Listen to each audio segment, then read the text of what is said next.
Next question है question number 3। Give reasons, इसके different parts हैं। तो पहला पार्ट क्या है, give reasons. A gas fills completely the vessel in which it is kept. इसका क्या है, ये होता है जैसे गैस को किसी वेसल में डालेंगे तो पूरी तरह से उसको फिल कर देगा। तो इसके पीछे क्या रीज़न है, तो आंसर देखते हैं हम लोग। Due to negligible force of attraction between particles of gas particle moves freely in all direction. Gas takes the shape of the container in which it is kept, therefore gas fills the vessel completely. Force of attraction बहुत ज़्यादा कम होता है, less होता है, negligible होता है, और वो रैंडमली मूव करता है गैस पार्टिकल डिफरेंट डायरेक्शन में, और जिस कंटेनर में डालेंगे उसी का शेप ले लेता है। ये तो लिक्विड में भी होता है कि इस कंटेनर में डालो उसी का शेप ले लेगा, अपना खुद का कोई शेप नहीं होता है। तो इसीलिए वो पूरी तरह से वेसल को फिल कर देगा। समझ में आ गया। Next question. A gas exerts pressure on the walls of the container. अब कंटेनर के अंदर जहाँ डाले हैं उसके, अगर किसी कंटेनर में डालेंगे तो उसमें गैस प्रेशर वॉल में प्रेशर एक्सर्ट करेगा। तो इसके पीछे का रीज़न क्या है। The particles of gas moves freely in all direction at high speed due to less force of attraction between the particles. The particles hit each other and also hit the walls of the container with a force. मतलब gas particle जो है freely move करते हैं, ये तो पता चले गया है हाई स्पीड में। क्यों, क्योंकि फोर्स ऑफ अट्रैक्शन बहुत कम होता है बिटवीन द पार्टिकल्स, लेस, बहुत ज़्यादा लेस।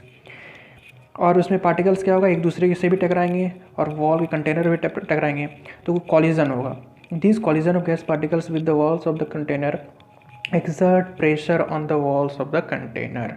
उस टकराने से जो प्रेशर होगा, क्योंकि अलग अलग डायरेक्शन फ्रीली मूव कर रहे हैं, फोर्स ऑफ अट्रैक्शन बिल्कुल कम है, तो उससे जो टकराएंगे आपस में भी और दीवार में भी, मतलब कंटेनर के इसमें वॉल में भी, तो फिर उसमें के लिए उससे वो प्रेशर एक्सर्ट करते हैं। समझ में आ गया ये भी। नेक्स्ट क्वेश्चन की तरफ बढ़ते हैं। ए wooden table should be called a solid. Wooden table को क्या सॉलिड बोल सकते हैं, बिल्कुल yes. A wooden table should be called a solid because it has all the characteristics of solid. तो सॉलिड के क्या कैरेक्टरिस्टिक होते हैं, definite shape and volume, shape change नहीं होता है, जो शेप का है वही वॉल्यूम भी उतना ही रहेगा। वेरी रिजिड, बहुत ज़्यादा रिजिड होता है, and can not be compressed. ये सब सॉलिड के कैरेक्टरिस्टिक हैं। तो क्या वुडन टेबल के भी कैरेक्टरिस्टिक हैं, उसका भी कोई शेप होगा, बिल्कुल होगा। वॉल्यूम एक सिंपल, रिजिड है, बिल्कुल है रिजिड। कंप्रेस्ड कर सकते हैं, नहीं कर सकते हैं, इसलिए ये सॉलिड हो सकता है, इसको सॉलिड। नेक्स्ट है, we can easily move our hand in air but to do the same through a solid block of wood we need a karate expert. मतलब कि अगर हाथ घुमाना हो एयर में तब तो हम आराम से हाथ घुमा सकते हैं, लेकिन वही सॉलिड ब्लॉक में अगर हम लोग को उसको तोड़ना हो या उसके अंदर से हाथ घुमाना हो तो हम लोग नॉर्मली नहीं कर सकते हैं। उसके लिए एक कराटे एक्सपर्ट की ज़रूरत होती है, मतलब उसके पास ज़्यादा पावर रहेगा, कोई एक जोर से फोर्स लगाएगा तभी वो कर सकते हैं। तो ऐसा क्यों होता है, तो इसका आंसर क्या है। We can easily move our hand in air because air particles have large space particle में, एयर पार्टिकल में बहुत ज़्यादा होते हैं, and due to least force of attraction है, फोर्स ऑफ अट्रैक्शन कम होता है, स्पेस ज़्यादा होता है। But solid block of wood has less space between dam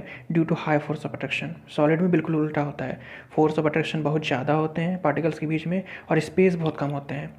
तो इसीलिए this a greater amount of force is required to move the particles of solid apart. मतलब कि सॉलिड पार्टिकल्स को एक दूसरे से अलग करने के लिए बहुत ज़्यादा फोर्स की ज़रूरत होगी, क्योंकि उसके पार्टिकल के बीच में फोर्स ऑफ अट्रैक्शन हाई होते हैं और स्पेस बहुत कम होते हैं as compare to liquid and gas. So we need a karate expert to move hand through a solid block of wood. Next question. Liquid generally have lower density as compared to solids, but you must have observed that the ice flows on water. Find out why. मतलब कि liquid का जो होता है density वो solid से तो कम होता है, सॉलिड ज़्यादा डेंस होता है लिक्विड से। लेकिन जब बर्फ़ की बात आती है, बर्फ़ सॉलिड है, वाटर लिक्विड है, तो बर्फ़ लेकिन वाटर में फ्लोट करता है, तैरता है, जबकि उसकी डेंसिटी अगर लिक्विड की डेंसिटी कम है और सॉलिड की ज़्यादा है तो बर्फ़ को तो डूब जाना चाहिए, लेकिन बर्फ़ तैरता है। ऐसा क्यों, अब देखते हैं इसके पीछे का reason. Density is defined as mass per unit volume of a substance. Density mass upon volume, ठीक है। तो मास अगर बढ़ेगा तो डेंसिटी भी बढ़ेगी, वॉल्यूम अगर बढ़ेगा तो डेंसिटी घटेगी। ठीक है, जैसे ये होता है ना,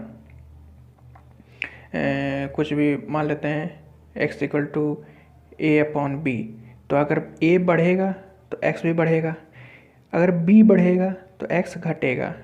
डिनोमिनेटर में जो चीज़ रहता है वो बढ़ने से ओवरऑल वैल्यू कम होती है। तो वही है mass upon volume. As the volume of a substance increase its density decrease, volume increase होगा तो डेंसिटी डिक्रीज होगा। यहाँ तक हो गया कंसेप्ट। अब देखते हैं आगे क्या है। Ice is a solid, ice solid है but it has a cage like structure. Ice का जब स्ट्रक्चर हम लोग देखेंगे, स्ट्रक्चर अगर आइस का देखते हैं तो वो होता है कुछ इस टाइप से, मतलब केज लाइक स्ट्रक्चर, जिसमें बीच में बहुत सारे स्पेसेस होते हैं। ठीक है, has there is large number of empty space between its particle as compare to spaces present between the particle of water. Ice में ज़्यादा स्पेस होते हैं वाटर के कंपैरिजन में। For this reason volume, space ज़्यादा होगा तो वॉल्यूम बढ़ जाएगा। Volume of ice is greater than that of water, water से आइस का कंपैरिजन करेंगे तो volume of ice is greater than volume of water. तो इसका वॉल्यूम ज़्यादा होगा, उसका डेंसिटी कम होगा। That is why the density of ice is less than that of water, और जिसकी डेंसिटी कम होगी वो तो तैरेगा ही। A substance with lower density than water can float on water, therefore ice floats on water.